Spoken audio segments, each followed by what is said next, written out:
نبينا ومولانا وشفيعنا وقرة أعيننا سيدنا محمد وعلى آله وأصحابه المجاهدين الطاهرين. اللهم صل وسلم وبارك على سيدنا محمد الفاتح لما أغلق والخاتم لما سبق ناصر الحق بالحق والهادي إلى صراطك المستقيم وعلى آله حق قدره ومقداره العظيم. Alhamdulillahi Rabbil Alamin. Tasih pinaringan izin sepindah malih kagem sami-sami nglampahi bi amanatillah wa bi amrillah nggih menika thalabul ilm. Mugi sedaya niatan kita milai berangkat dugi griya ngantos lengganten masjid ingkang penuh barakah dan tercinta ini, kita selalu dirahmati Allah, selalu mendapatkan ampunan Allah, selalu dilindungi oleh malaikat-malaikat Allah, selalu didoakan oleh ikan-ikan al-hitan fil bahr yastaghfiruna lidzambina walidunubina. Semoga Allah ridho hingga kita nanti mengembuskan nafas terakhir kita menghadap Allah Azza wa Jalla biridho illahi ta'ala radiyatan mardiyah. Amin Allahumma amin. Alhamdulillah nggih menika sedaya biiradatillah kita sedaya saged kempal nggih menika barokah sedaya lelampahan risalah Kanjeng Nabi kita Muhammad sallallahu alaihi wasallam yang terus memandang kita semuanya umatnya yang dikasihinya, yang dicintainya selalu, untuk kita terus melakukan harokat-harokat kesayangan dia menika thalabul ilm. Karena semua amaliyah kita, terutama hamba-hamba Allah yang dipilih, yang dicintai oleh Allah dan terus dipandang biru'yatin Nabi Muhammad sallallahu alaihi wasallam, ini akan selalu mendapatkan ridho untuk melangkahkan kakinya di tempat-tempat kebaikan. Dan bagaimanapun Rasulullah pada malam hari ini pun memandang kita hadir.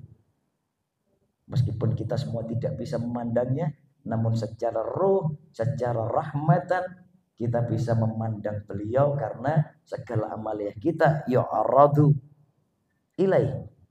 Dilaporno kali malaikat ini langsung ten Kanjeng Rasul. Iki lho umatmu sing jenenge Budzalimah istiqomah melok ngaji bidayatul hidayah. Alhamdulillah. Iki lho ana umatmu Kanjeng Nabi jenenge Abayarun. Mari ngene insyaallah istiqomah melok ngaji bidayatul hidayah. Lah apa maksud kalau Abah Mahmud nggih mboten mboten anu ya insyaallah istiqomah. Sanes istiqomah nggih apa maksud?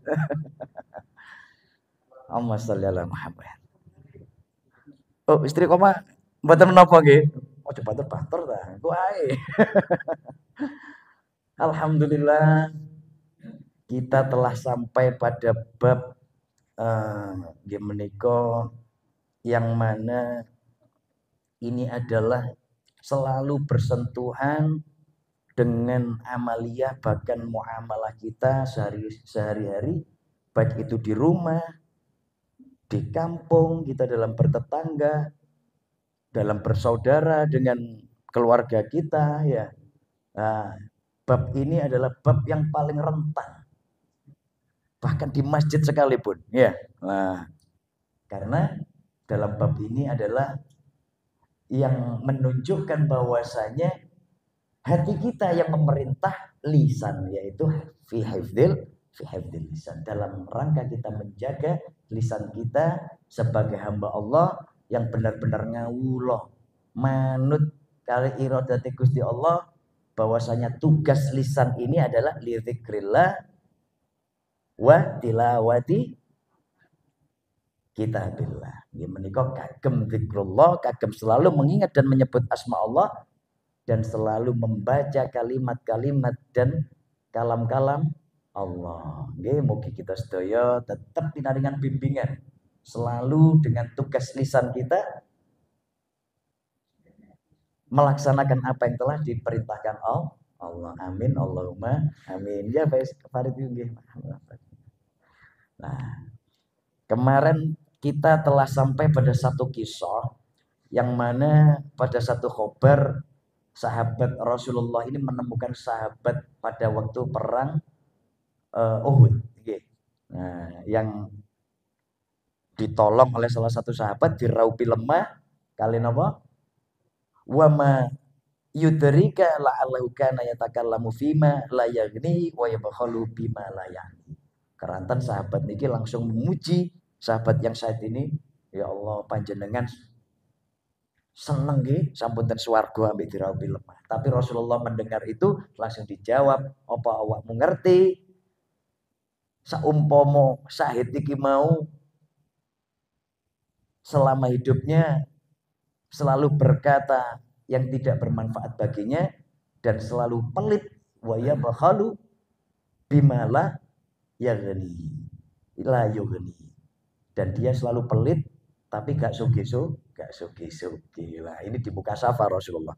Nah, makanya ini saya lanjut, kenapa kita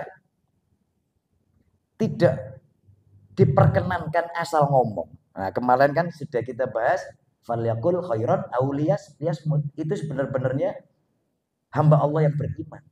Nah, sejatinya hamba Allah yang beriman. Berkata yang baik, bermanfaat, atau mending kita diam. Karena diam kemarin kita bahas adalah emas. Nah, ini disambung dalam makalah ini, fahfad lisanaka min thamaniyah. Kita dianjurkan menjaga, maka jagalah lisanmu untuk berbicara ini dalam hal yang delapan. Nah, al-awwal al-kadhib. Nah, yang pertama adalah berbohong. Fahfad minhu lisanaka fil jiddi wal hazan wala tu'awwid lisanaka al-kadhib hazlan fayatada'a ilal jiddi wal kadhibu min ummahatil kabair. Nah, ini sebenarnya sudah kita bahas pada minggu sebelumnya, bahwasanya berbohong ini adalah mbok-mbokane dosa gede. Jadi wal kadhib min ummahatil kabair. Tsumma innaka idza urifta bidzalik saqatat adalatuka wathiqah biqaulik. Nah, di saat kita sudah mulai berbohong, mari ngono ketemon. Lah, itu yang pasti akan menjatuhkan marwah kita sebagai seorang mukmin. Nah, dengan perkataan kita. Wong akhirnya wis gak yakin ya. Nah, ini terjadi tidak hanya kita sebagai orang awam. Nah, wis dianggap awake dhewe iki padha awame kabeh ya. Bahkan yang terjadi viral kemarin, nah, mungkin panjenengan sampun pirsa sedaya. Seorang ulama pun diuji atas lisannya, nggih menika. Lah wis gak usah disebut jeneng ya. Viral sekali. Oh, ini diuji sekali. Nah, bahkan ini adalah salah seorang utusan presiden ya. Nah, diuji. Akan tetapi itu pun kita tidak boleh berprasangka. Terlebih beliau adalah ulama, karena ya luhumal ulama niki masmumah ya. Kita tidak boleh berbicara saenake awake dhewe untuk untuk ngerasani, apalagi menghujat. Jadi kita menjadikan salah satu kejadian ini bahwasanya iki loh, seorang ulama pun diuji atas lisannya untuk menjadi ibrah, liakhdil ibrah untuk kita, untuk menjadikan pelajaran untuk kita, menjadi muhasabah. Nah,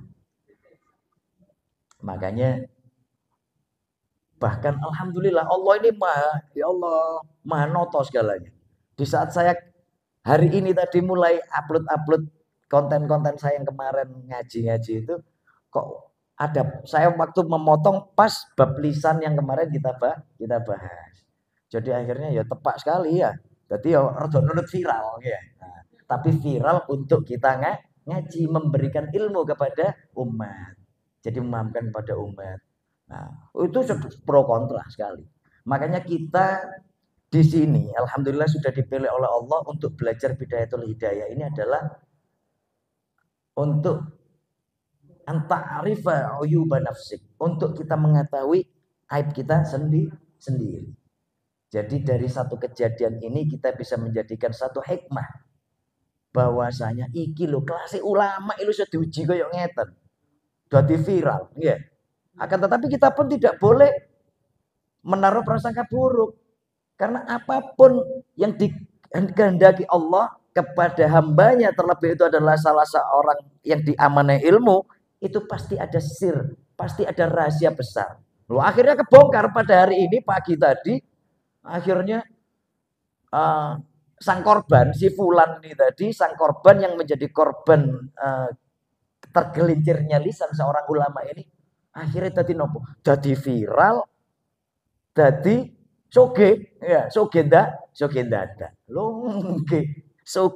dada. Makanya, langsung presiden memberikan amanah kepada asistennya untuk ngirim duit, ngirim ucapan maaf, ya.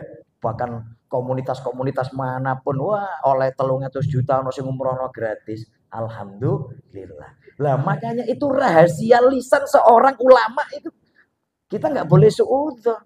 Mereka menghujat kalau di sosmed ya. Waduh, kok ngeten kan. Tapi alhamdulillah kita ini semuanya belajar ngeramut hati. Dengan biwasilati hadil kitab Bidayatul Hidayah, terus kita berusaha berseni hati. Karena konsep daripada Bidayatul Hidayah yang ditulis oleh Al-Imam Al-Ghazali ini adalah litazkiyatin nufus, adalah thariqah. Cara metode kita untuk mensucikan hati kita dari kotoran-kotoran hati. Alhamdulillah. Jadi akhirnya nggak mudah kita terpancing oleh pemberitaan media, ya. Nah, itu untuk muhasabah kita. Ikul ulama iso diuji lisani, tergelincir. Ya. Apalagi kita sing wong awam. Makanya perlu kita terus bermuhasabah. Jadi apapun yang menjadi hakikat kehidupan ini, Allah pasti punya rahasia. Apa yang terjadi dalam hidup kita temui sekalipun, ya. Nah, contoh niku wau kula zikir paling rada guyu kula nggih, rada mesem kula. Niku waduh sampai gak iso ambekan keselebaan, cek cepete. Nah, kados ngoten niku. Lah, itu adalah satu contoh mungkin ya, satu ibrah. Enggak apa-apa, itu spontanitas sebenarnya. Tapi ya insyaallah Allah niki alam ya. Nah, makanya seneng, tapi seperti itu seneng. Nah, mungkin Allah punya rahasia di situ. Di saat kita sudah belajar tentang bab imam dan makmum. Ya wis manut ae wong awake dhewe niki makmum. Wis ditutno mawon. Jadi jangan kotori hati kita, terlebih sudah menjadi tuntunan kepada lisan kita. Karena kita belajar kemarin apa? Lisan ini yang menuntun adalah hati kita. Karena segala amalia kebaikan ini yang menuntun adalah hati.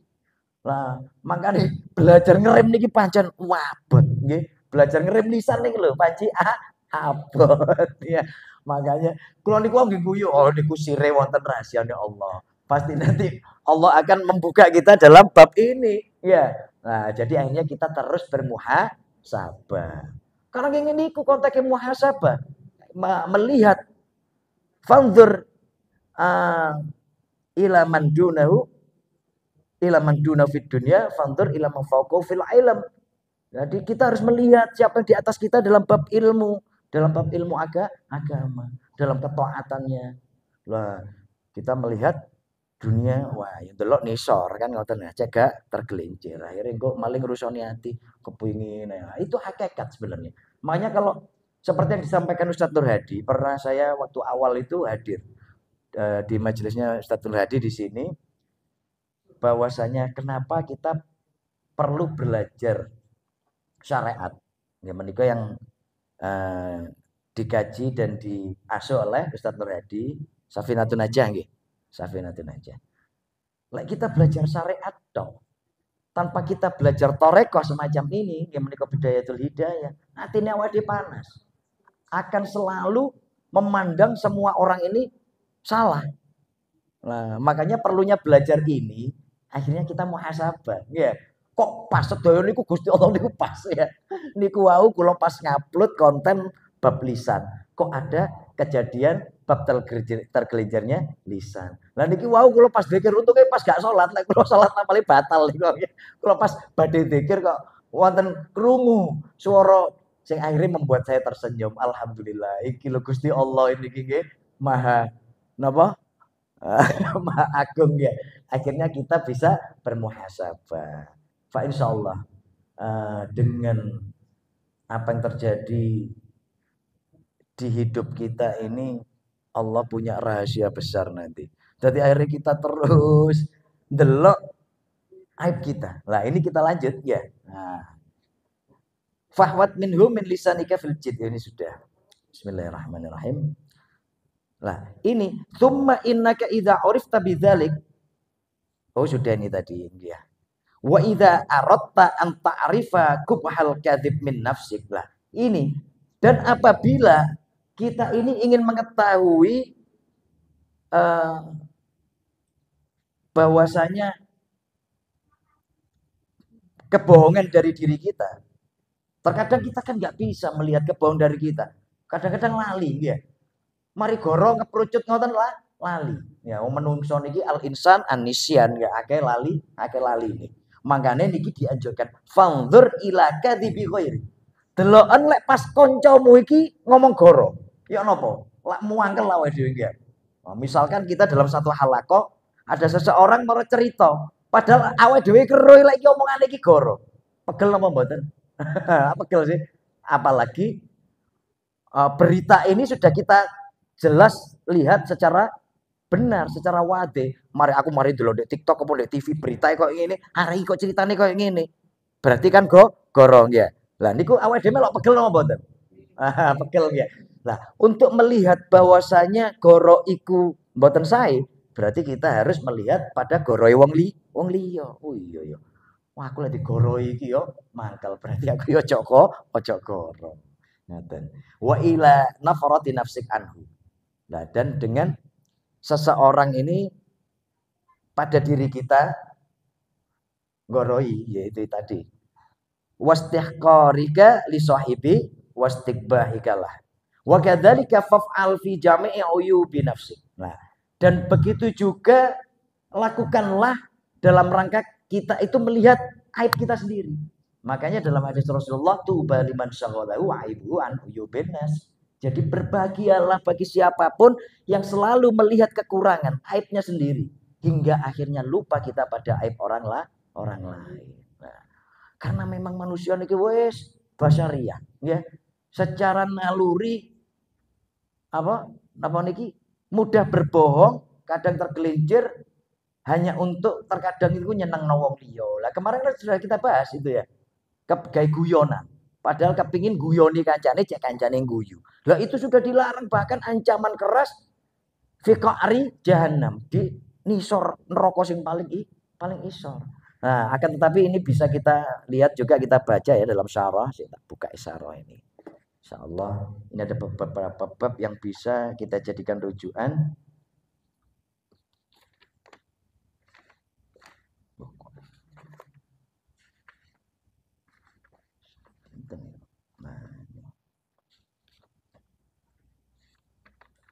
Berdusta ya.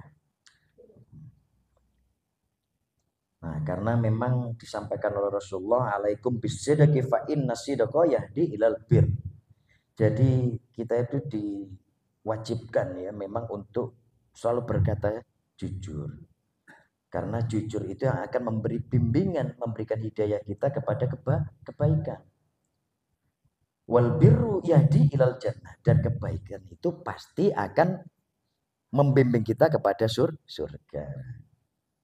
Wa may yazalu rajul yasduqu wa yataharra as-sidqa hatta yuktab 'indallahi siddiqan wa iyyakum wal kadzib fa innal kadzib yahdi ilal fujur. Lah yang pasti kita diharuskan menghindari dusta karena dusta itu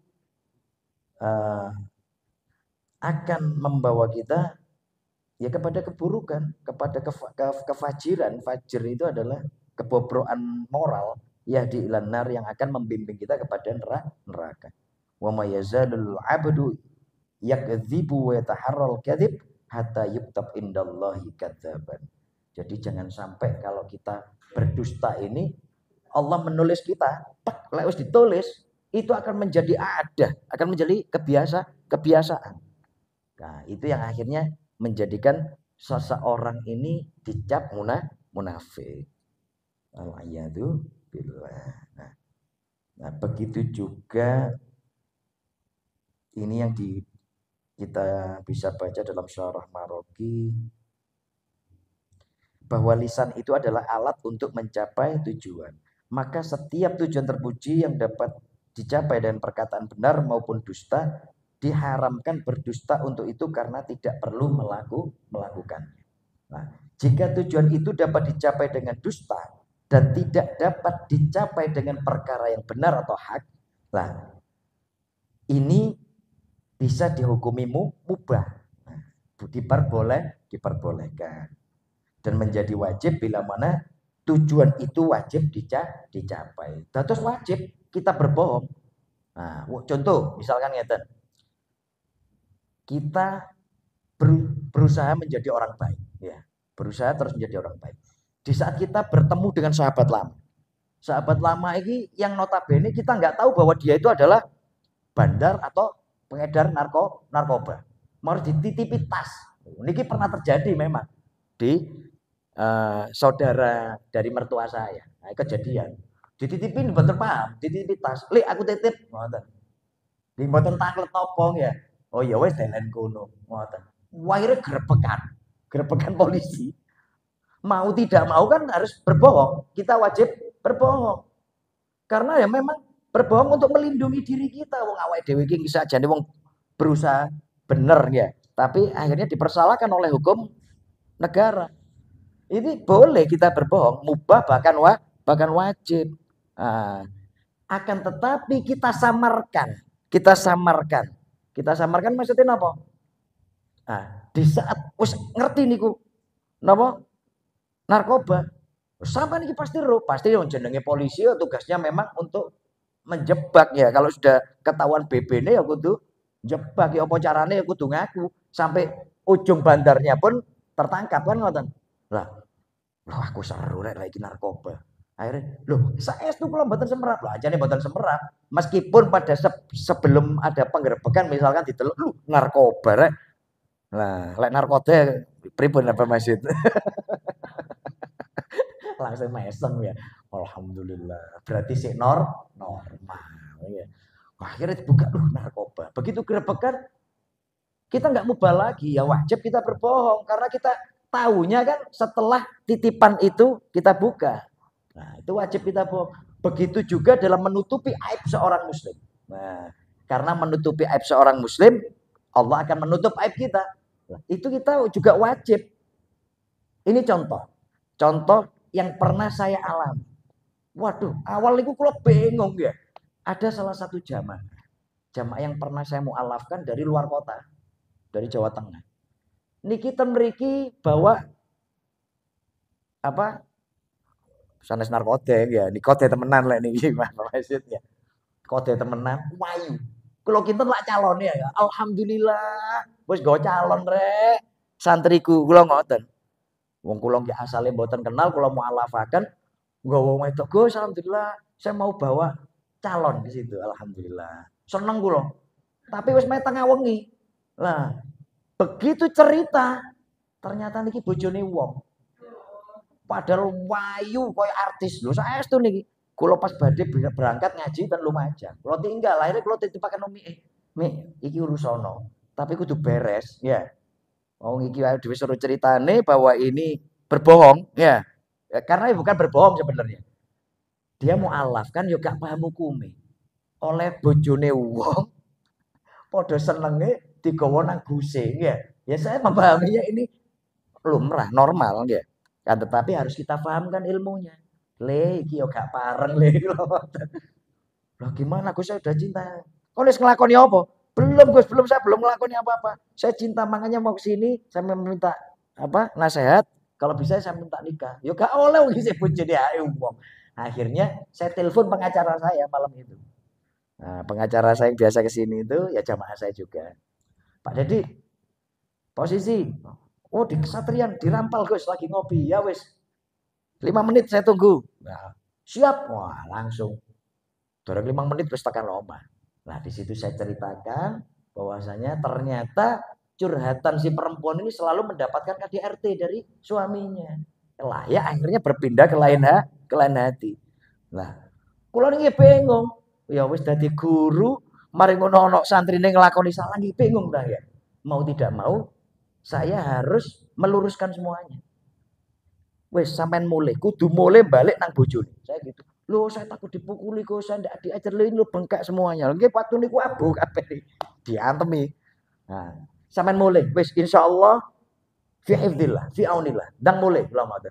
Ndak berani Gus. Ya wis, saiki salat tobat dhisik. Salat tobat, salat tasbih. Lek gak iso diuruki umike.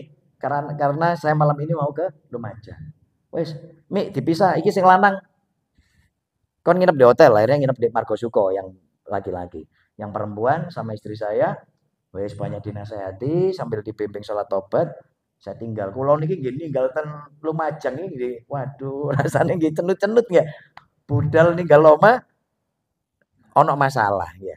Tapi alhamdulillah, sedaya bi rodatillah dan akhirnya sampai di kotanya sana di Semarang insyaallah. Semarang.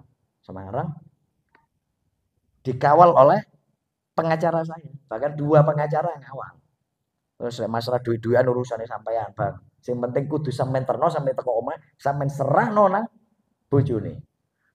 Nah, setelah di sana besoknya saya mendapatkan video call dari pengacara saya, dari jamaah saya. Assalamualaikum Gus, saya sudah sampai di TKP. Alhamdulillah. Lah ini saya mau ketemu sama suaminya. Alhamdulillah.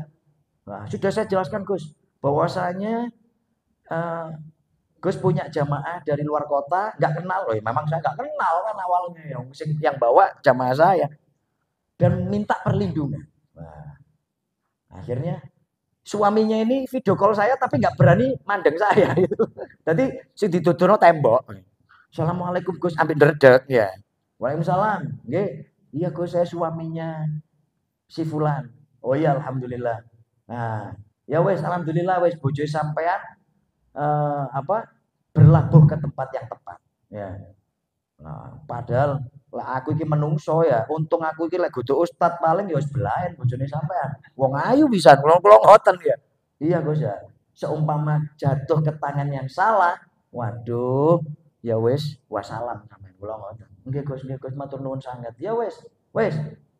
Mari ini kalau masih ada masalah, sampean bakal berhubungan dengan pengacara saya. Kula ngoten. Dan secara tidak langsung itu pengacaranya istri sampean. Nggih Gus siap kalian redek ngoten, tapi enggak berani memandang wajah saya. Mek saklebat dituduhno wajahe. Iya wis pokoknya aman bojo sampean. Saya mohon sampean adalah imam. Sampean bimbing istri sampean ke jalan yang benar. Siap Gus. Dan saya harus berbohong. Loh, Gus, apa istri saya ke sana sama lelaki? Ya saya bohong ta ya. Bohong jujur. Enggak, berangkat sendiri loh. Nah kalau saya jujur, wah ini belah. Akan tetapi saya amanati bener-bener si jamaah saya itu awas kon sampai hubungi mana bundi kartumu sampai saya minta itu kartunya sampai saya tahan kartunya sampai Mbak juga jangan sampai menghubungi ini sampai menghubungi ini wes wassalam saya nggak berani ikut campur wes urusan ini sampai ambil Gusti Allah ambil bojo sampai saya bilang gitu kan akhirnya dibuang oleh rong minggu telepon malih Gus saya masih cinta panganan minggu cinta pindah takut Semarang. Pindah ke Semarang. Siap Gus. Akhirnya manut alhamdulillah manut. Sampai dia kerja wis sak soro-soromu pokok aja sampai ganggu bojone wong kula ngoten. Kon sampai ganggu bojone wong urusanmu ambek aku. Siap. Nah, ini contoh tamsil ya. Jadi bukan kita gibah bukan.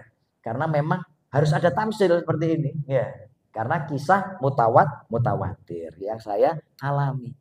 Jadi boleh kita hukumnya wajib karena untuk apa? Menyelamatkan rumah tangga ini daripada perpecahan dan perceraian. Kan gini ku gudone setan, gudone jin kan kita sudah pernah bahas dulu ya. Berusaha terus yufarriqu bainal mar'i wa zauji. Terus goyang rumah tanggane menungso cek sampai pisah. Lah pisah bangga setan niki ngakak ya. Alhamdulillah ngoten ya. Wong setan niki nggih ahli tauhid, ahli sembarang kali setan niki. Ahli Quran, ahli hadis. Makanya seperti yang terjadi pada akhir-akhir ini bahwasanya kita dikejutkan oleh kejadian-kejadian ini adalah untuk kita muhasabah, untuk kita melihat aib kita. Dimanapun kita memandang apapun ya harus dengan tersenyum. Kuncinya nek niku saja nih. Ya. Jadi akhirnya memandang aib, memandang kekurangan makhluk lainnya ini kita memandang itu adalah hakikatnya rahmat Gusti Allah, irodate Gusti Allah. Siapa tahu Allah punya rahasia besar kebaikan di balik itu. Nah, kita lanjut ya. Bismillahirrahmanirrahim. Afani. Nah, ini yang kedua. Sudah kita bahas di pertemuan kemarin. Al-khulfu fil wa'di, yaitu menyelisih atau mengingkari daripada janji. Nah, itu adalah salah satu ciri orang munafik. Fa iyyaka anta'ida bi syai'in wala tafi bih. Bal yambaghi ayyakuna ihsanuka ilan nas fi'lan bila qaulin. Nah, di sini disebutkan fi'lan bila qaulin. Ini yang perlu digarisbawahi. Jadi daripada cara kita menghindari untuk kita khilaf daripada janji itu torikonya ini, yaitu ihsanuka ilan nas fi'lan bila qaulin. Jadi juga menghindari rasa ujub yang seperti disampaikan Abah Masyud kemarin. Kalau Abah Masyud kemarin kan saya yang ngomongno kebaikan di panjenengan, bukan panjenengan yang ngomongno kebaikan di panjenengan ya. Nah itu rawan ujub, beresiko ujub. Tapi kalau ini ihsanuka ilan nas fi'lan bila qaulin. Jadi kita terus berlaku baik, amalan soleh, tapi tanpa suara. Nah, karena disebutkan dalam Maroki ini seorang ulama berkata dari makalah ulama ini, di dalam diam itu terdapat 7.000 kebaikan dan semuanya itu berkumpul 7 perkataan. Dalam setiap perkataan terdapat 1.000 kebaikan. Oh, istimewa ini. Nah, makanya kebaikan diam niku adalah emas niku sampai kok atas ngoten niku. Pertama, bahwa diam itu ibadah tanpa kepayahan. Wah, enak kan? Mau meneng ya, meneng tapi gak payah. Iku wis dihitung ibadah. Nah, tapi kalau itu mau kita kaji, itu ataful iman memang ya, ataful iman. Jadi wong gak komen apa? Delok keburukan kan itu ataful iman, delok kemungkaran itu ataful iman. Lemahnya iman seseorang. Nah, tapi kita dianjurkan untuk bil kolab dhisik. Karena di balik ini bisa nanti kita pahami bahwasanya man ra'a minkum mungkaron falyughayyirhu biyadi. Nah, seperti itu. Tapi itu nanti kita bahas nanti. Ya, itu pada bab ujub nanti bisa kita bahas. Yang kedua, keindahan tanpa perhiasan. Al-jamalu bila zina. Jadi perhiasan. Wong lek meneng niku lak indah nggih. Meskipun namanya bukan Mbak Indah, tapi meneng ngoten ya, ketok ayuwe. Jamale niku medal. Lah, al jamalu bila zina. Dan ketiga adalah wibawa tanpa digdaya. Nah, ini wibawa tanpa kekuasaan. Padahal gak duwe digdaya, gak duwe kuwasa, tapi wibawa. Nah, makanya tadi saya bilang kuncinya diam dan senyum. Meneng, senyum. Makanya nanti kita bahas pada bab-bab yang panjenengan kemarin hakikatnya ujub itu apa? Ya, hakikatnya ujub itu adalah salasun muhlikat, daripada salah satu kehancuran seorang mukmin, yaitu ujub itu i'jabul mar'i binafsi. Jadi membanggakan dirinya sendiri tanpa ilmu. Tapi terkadang kan banyak wong niku ngelem awake dhewe tanpa pakai ilmu. Nah, itu ulama, pasti ulama. Nah, karena kalau tanpa ilmu datangnya ujub, nafsu yang berbicara. Di saat membanggakan diri, menceritakan kebaikan dirinya untuk memahamkan kepada umat bahwasanya itu memang perlu. Karena apa? Di saat semua kemungkaran ini sudah madhur wa masyhur, wis ketok kabeh, kemungkaran iki saiki wis apa? Wis tanpa hijab. Wong iki waduh, ketok kabeh ya, tanpa rasa malu. Lah, kenapa al-istishhar ini al-hasanat ya harus diistisharkan, harus dialaniahkan. Lah makanya lek wong gak duwe ilmune itu bisa menjadi ujub. Kalau sudah punya ilmunya kita belajar, ya jangan sampai menjadi was-was dalam diri kita. Nggih Pak maksudnya kalau tenang akhirnya kita memaknai. Kita hanya untuk menjadikan ibroh untuk umat. Jadi memahamkan apa kelebihan diri seseorang ini adalah untuk menjadikan pelajaran bagi umat. Ya wes gak mau kudu istisyar. Ya kata yang saya berikan contoh pada Al-Fakir nih, kawula piyambak nih. Biyen mantan rocker, ya. Yang harus dilakop oleh Allah melalui lisan-lisan manusia yang melakop, bukan saya sendiri. Waduh, Gus rocker kira. Kok enak indah kalimat ini yang bisa kita jadikan metode dakwah untuk umat ini biar lebih kenal, biar lebih cepat kenal, biar lebih tidak ada batasan untuk cedek ambil ulama, ngoten lho. Ya wes Gus rocker akhirnya. Loh itu bahkan ya juga menjadi pro kontra di masyarakat ya. Bahkan ulama pun ya Gus kok iso rocker. Apa iki lah. Itu untuk istishar itu hanya untuk sebagai ibrah, untuk pelajaran bagi umat bahwasanya tidak boleh kita memandang apapun itu dengan dzon. Akhirnya kita bisa angkat bab-bab itu. Karena untuk litazkiyatin nufus. Nah, seperti halnya kalau kita memahami amalan bila ilmin bahaya. Tapi kalau kita belajarnya terus, insya Allah kita akan lebih paham, memaknai bahwasanya oh awake dhewe cerita ngene goro, tapi untuk menutupi kebaikan seseorang mubah, bahkan bisa dianggap wajib kalau kita mau belajar. Dan keempat, benteng tanpa penjaga.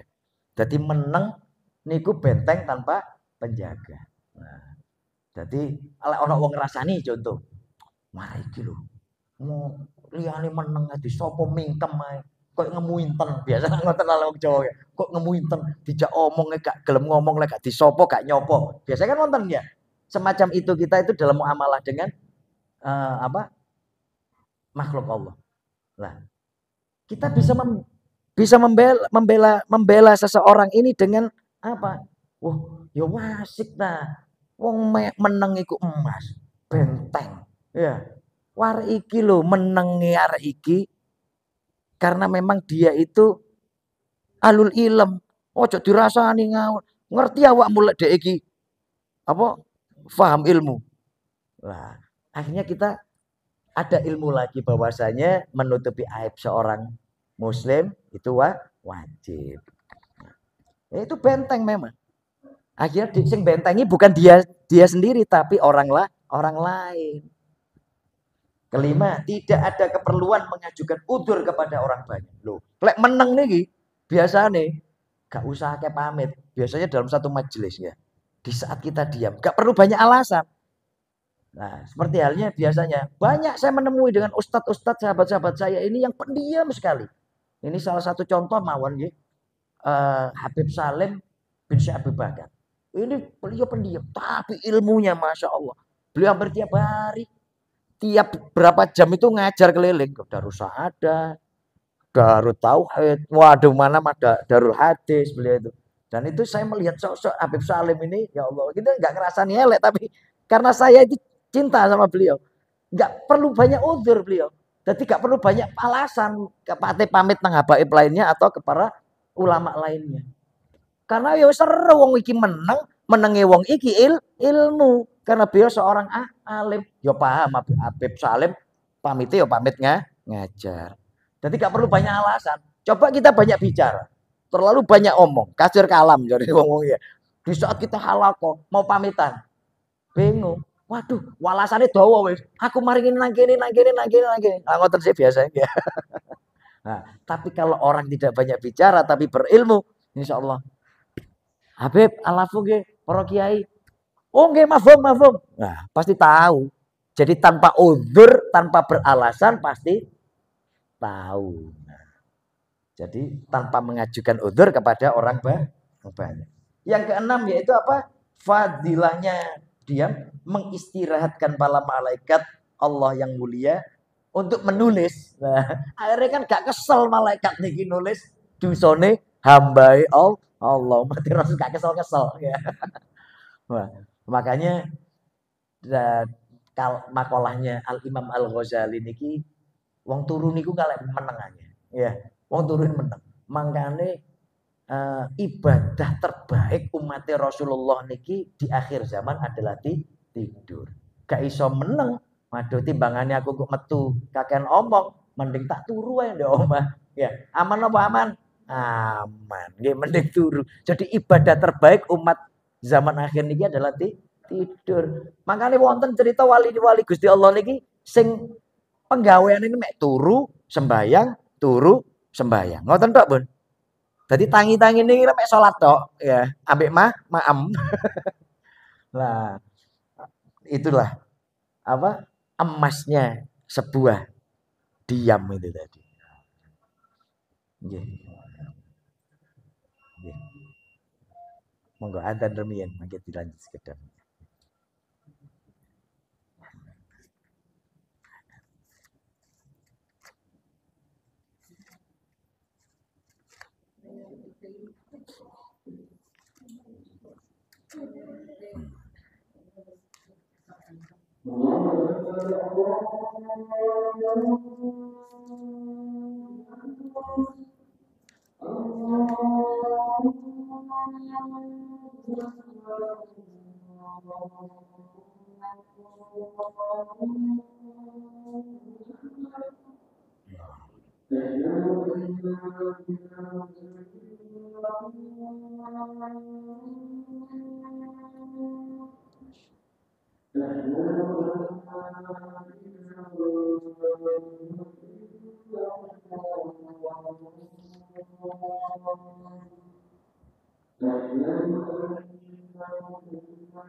Alhamdulillahirabbil alamin.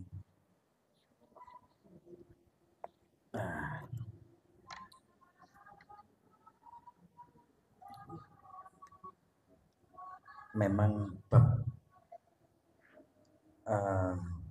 fi hifdzil lisan ini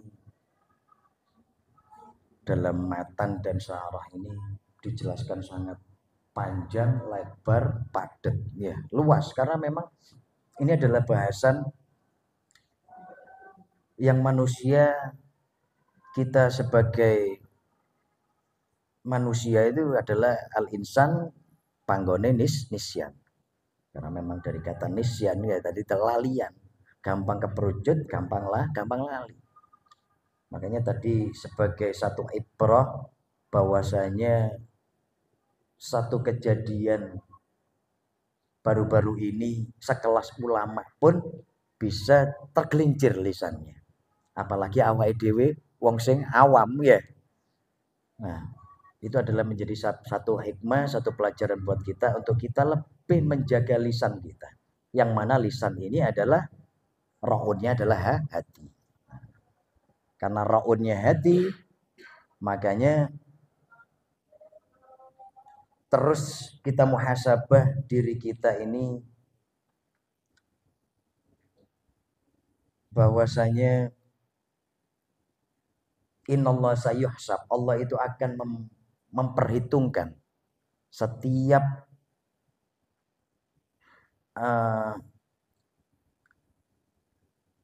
setiap apa yang terbersit dalam hati kita itu Allah akan memperhitungkannya. Bima kasabat qulubukum. Jadi apa yang tersirat elek di atine awake dhewe Allah pasti tahu dan pasti akan menghisapnya. Nah, seperti yang sering kita baca dalam surah Al-Baqarah di penutupnya yaitu apa? Lillahi ma fis samawati wa fil ard wa in tubadu ma fi anfusikum aw tukhfuhu yuhasibukum bihil. Nah, Allah bisa saja mengampuni. Yaghfir liman yasha wa yu'adzib man yasha. Nah, dan Allah juga bisa menutup semua apa yang terbersit dalam hati kita dan yang terucap langsung dalam lisan kita juga bisa langsung nulis, bisa langsung menghapus. Yamhullahu ma yasha wa yuthbit iso. Wong niku hake Gusti Allah. Nah, makanya tugas kita adalah manut. Manut ambek hukum-hukum Gusti Allah bahwasanya kadzib ini adalah min kabairil itsm. Min kabairid dzunub. Dadi ndas-ndas pokokane dosa. Lah kadzib goro niki wau yang dihasilkan daripada lisan. Makanya lisan yang memerintah adalah hati kita. Makanya Allah itu bisa menghapus juga bisa menetapkan. Iki elek kita tulis, bisa dihapus. Seperti halnya yang terjadi belakangan ini yang tadi kita kaji ya, bahwasanya Allah bisa langsung menghapus dan banyak rahasia-rahasia itu. Makanya kita tidak boleh mudah untuk mengotori hati kita dengan prasangka-prasangka yang akhirnya bisa menggelincirkan lisan kita. A'udzubillah min dzalik. Semoga kita senantiasa Allah bimbing dalam semua lelampahan kesayangan. Allah selalu menjaga dan menyelamatkan lisan kita, hati kita, pandangan kita, pendengaran kita dari hal-hal yang memang dilarang oleh Allah. Karena salamatul insan fi hifdzil lisan. Semoga pertemuan kali ini bisa menjadikan ibrah, tadzkir, tanbih buat kita semuanya, kejadian-kejadian apa tadi yang kisah-kisah yang telah kita ceritakan pada pertemuan malam hari ini. Fa insyaallah Allah akan menjadikan kita hamba yang lebih berhati-hati, lebih warak, lebih ihtiyat dalam memutuskan lisan kita untuk berbicara dan berucap. Alhamdulillah adada khalqih wa ridha nafsih wa zinata arsyih midada kalimati. Allahumma shalli wa sallim wa barik ala sayyidina Muhammadin wa ala ali sayyidina Muhammad kama shallaita wa kama barakta ala nabiyyina Ibrahim wa ala ali nabiyyina Ibrahim fil alamin innaka Hamidum Majid. Allahumma inna nas'aluka 'uluman nafi'an wa 'amalan mutaqabbalan wa rizqan halalan barakatan tayyiban mutayyiban wasi'an fid dunya wal akhirah. Allahumma ja'al badanana khizanata arzakil abdan wa lisanana khizanata min qulubi ahli iman. Farzuqna lataifat tauhid wa khasa'isat tamhid fa innaka antallah al-hamid al-majid al-fa'alu liman yurid bi rahmatika ya arhamar rahimin. Allahumma aghnina bil ilmi wa zayyinna bil hilmi wa akrimna bit taqwa wa faqihna fi dinika wa jammilna bil afiyah. Wa sallallahu ala sayyidina Muhammadin an-nabiyil ummi wa ala alihi wa sahbihi wa baraka wa sallam. Walhamdulillahi rabbil alamin.